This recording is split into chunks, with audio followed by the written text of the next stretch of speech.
Welcome to The Explainer. Today, we are cracking open a pretty fascinating Bank of America technical analysis report. We're going to see what Wall Street's crystal ball is telling us about the stock market way out in 2026.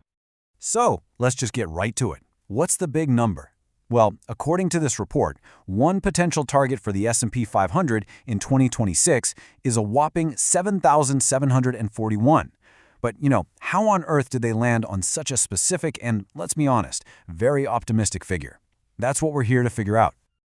Okay, bullish wave V5 of 3 extension. What does that even mean, right? It sounds super complicated, but don't worry, we're not going to get bogged down in all the technical jargon.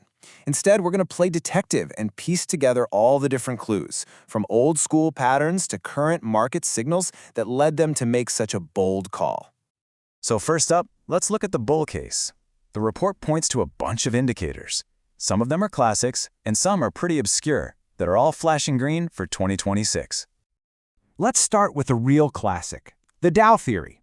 You can think of this as like the original health check for the economy. It goes back more than 100 years, and the idea behind it is actually pretty simple but really powerful. If the companies that make all the stuff and the companies that ship all that stuff are both doing great, then the economy is probably on pretty solid ground. And here's why this is so important right now. For a long time, the transportation sector was kind of the weak link in the chain. But now, it's finally starting to show signs of life. This breakout they're talking about, well, it could be the starting gun for a much broader and more sustainable rally for the whole market. Okay, now let's switch gears to something a little more unusual. You can kind of think of this next indicator as a farmer's almanac, but for the stock market. It's called the Benner cycle, and believe it or not, it's been tracking the market's rhythms since the 1800s. So what's this old school farmer's wisdom telling us about 2026? It suggests that we're heading into the final good year of the current cycle. And historically, these are times for high prices and selling. The numbers really back this up, too.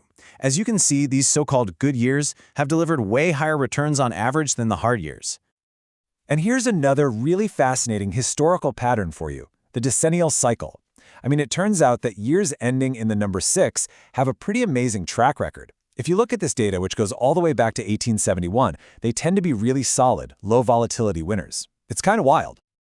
Okay, let's talk about investor enthusiasm, or what the pros call margin debt. It's basically a fancy way of measuring how much money people are borrowing to buy stocks. Right now, that number is up a pretty frothy 45% year over year.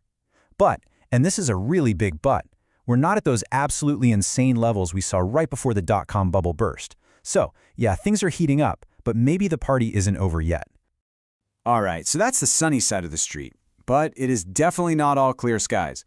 The analysis also points to some pretty significant historical patterns that suggest 2026 could actually be a real struggle for the market. And this is where things get really interesting. It's a classic tug of war. So in one corner, you've got the bulls, and they're armed with all those positive technical signals like the Dow theory. But in the other corner, you've got the bears, and they're pointing to historical patterns like the sophomore slump of a presidential term, which suggest 2026 could be, well, a bit of a dud. Let's dig into that a little deeper. The market's recent performance, one down year followed by 3 straight up years, it actually has a very mixed track record. Sometimes this pattern leads to a blockbuster year, like 1998. But other times, it's the quiet before the storm, just like in the year 2000. So if you're looking to history for a clear answer here, you're probably not going to find one. Okay, let's zoom out for a second and see how this whole S&P 500 story fits into the bigger global picture. What are analysts seeing for things like bonds, the dollar, and commodities as we look ahead to 2026? For what feels like forever, the story in the bond market has been lower for longer when it comes to interest rates. Well, that whole narrative might be about to flip on its head. The technical charts are hinting that we could see a pretty serious spike in 10-year yields, maybe even above 5%. And let me tell you, that would be an absolute game changer for every other asset class out there. And what about the good old US dollar? Well, it's kind of sitting on a knife's edge. It's stuck in this range, waiting for something to happen. A move higher would be great for some, but a move lower could spell trouble for others. Which way it's going to break in 2026 is anybody's guess, but you can bet it's going to have huge ripple effects across the entire globe. But hey, if you're looking for a signal that's a little less fuzzy? Then look no further than commodities. The report is calling for a major breakout here, with things like copper leading the charge. This could be a sign of a real, synchronized global recovery. And the outlook here is just unequivocally positive. So, after weighing all this evidence, the bullish charts, the cautionary tales from history, the signals from other markets, what's the key takeaway? What does this all really mean for 2026? When you really boil it all down, it comes to this one central conflict. It's a battle between the present and the past. Do you put your faith in the bullish momentum you can see in the charts right now? Or do you listen to those cautionary tales that history is trying to tell us? That's really the billion-dollar question for 2026. In the end, this report doesn't really give us one single, neat answer. Instead, it gives us two competing stories. One is a story of bullish momentum and new highs.